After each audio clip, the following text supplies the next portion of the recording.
Assalamualaikum warahmatullahi wabarakatuh.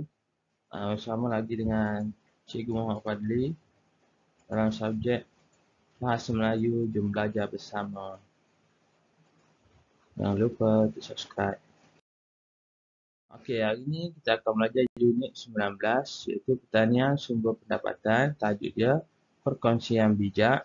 Hari ini murid dapat menyatakan idea utama dan idea sampingan berdasarkan teks. Okey, kita tengok muka teks Bahasa Melayu jilid 2, muka surat 45. Okey, membaca. Perkongsian bijak. Hanif dan bapanya Encik Salim menziarahi rakannya iaitu Encik Azman. Encik Azman ialah usahawan tanaman cili padi. Beliau telah mengusahakan tanaman tersebut selama 10 tahun. Kini, beliau mempunyai 200,000 batang pokok cili padi. Kejayaan Encik Azman ini menjadikan beliau pembekal cili padi utama di selatan semenanjung Malaysia. Beliau amat mementingkan kualiti hasil tanaman. Oleh itu, permintaan cili padi beliau amat tinggi. Selain itu, Encik Azman juga pengeluar sos cili padi. Beliau mendapat bekalan botol daripada abangnya. Abangnya mempunyai kilang pembuatan botol di Muar Johor. Usaha sama ini telah meningkatkan pendapatan Encik Azman.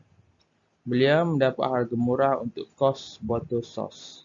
Harapan Encik Azman ialah beliau dapat meluaskan tanaman cili padinya agar penghasilan sos cili padi dapat ditingkatkan.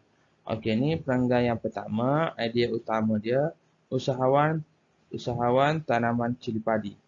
Idea sampingan dia, 200 batang pokok cili padi. Okey, kita tengok perenggan yang kedua.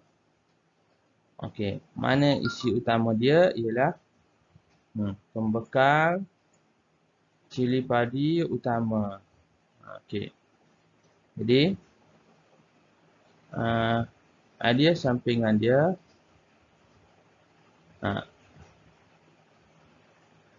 amat mementingkan kualiti. Okey. Itu perenggan yang kedua. Perenggan ketiga, idea utama dia pengeluar cili padi. Kemudian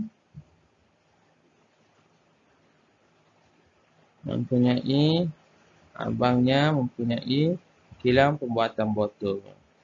Okay.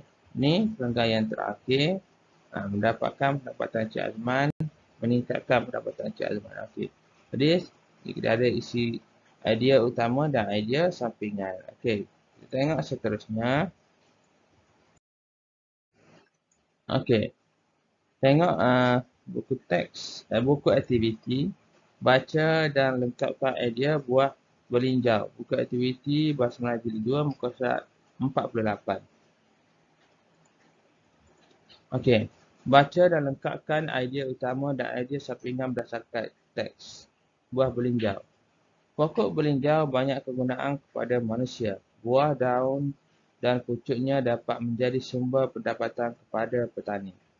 Buah belinjau biasanya dijadikan krepek belinjau. Kini, krepek belinjau dipelbagaikan rasa. Ada rasa pedas, manis dan masin. Kepelbagaian produk belinjau ini mendapat sambutan ramai. Hal ini dapat meningkatkan pendapatan pengusaha krepek belinjau. Selain itu, pucuk dan buahnya juga sumber pendapatan. Pucuknya boleh dibuat sayur. Rasa buahnya lemak manis dan menambah keenakan dalam makanan. Seterusnya, batang pokok belinjau keras dan sesuai dijadikan bahan untuk membuat papan. Hal ini akan meningkatkan pendapatan petani. Kesimpulannya, pokok belinjau ialah pokok serbaguna. Pokok belinjau boleh dikomersialkan, terutamanya buah belinjau, kerana amat digemari oleh semua golongan. Okey, tengok mana idea utama dan idea sampingan. Okey, perenggan yang pertama, pokok belinjau banyak kegunaan kepada manusia. Buah, daun dan pucuknya dapat menjadi sumber pendapatan kepada petani. Okey, idea utama dia, pokok belinjau banyak kegunaannya. Idea sampingan dia, sumber pendapatan kepada petani. Okay, seterusnya, perenggan yang kedua, Buah belinjau biasanya dijadikan keripik belinjau. Kini keripik belinjau dipelbagaikan rasa. Ada rasa pedas, manis dan masin. Kepelbagaian produk belinjau ini mendapat sambutan ramai. Hal ini dapat meningkatkan pendapatan pengusaha keripik belinjau. Okey, apa dia? Mana idea utama dia? Buah belinjau dijadikan keripik. Idea sampingan dia meningkatkan pendapatan pengusaha.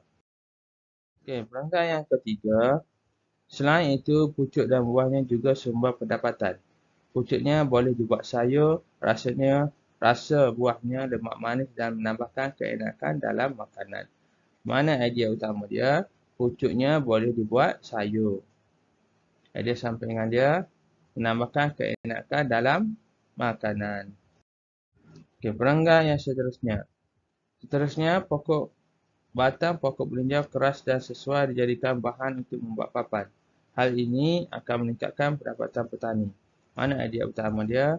Batang pokok belinjau keras. Okey. Idea sampingan dia sesuai dijadikan papan. Okey, seterusnya yang terakhir, kesimpulannya, pokok belinjau ialah pokok serbaguna. Pokok belinjau boleh dikomersialkan terutamanya buah belinjau kerana amat digemari oleh semua golongan. Okey, idea utama dia pokok belinjau ialah pokok serbaguna.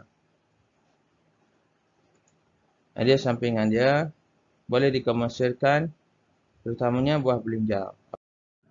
Tengok buku aktiviti muka surat 49. Okey, cikgu dah terangkan tadi ada 5 idea utama dan idea sampingan. Okey, cikgu harap awak tulis dan jawab soalan dalam buku aktiviti dan latihan cikgu berikan. Sekian sahaja untuk hari ini. Sekian, terima kasih.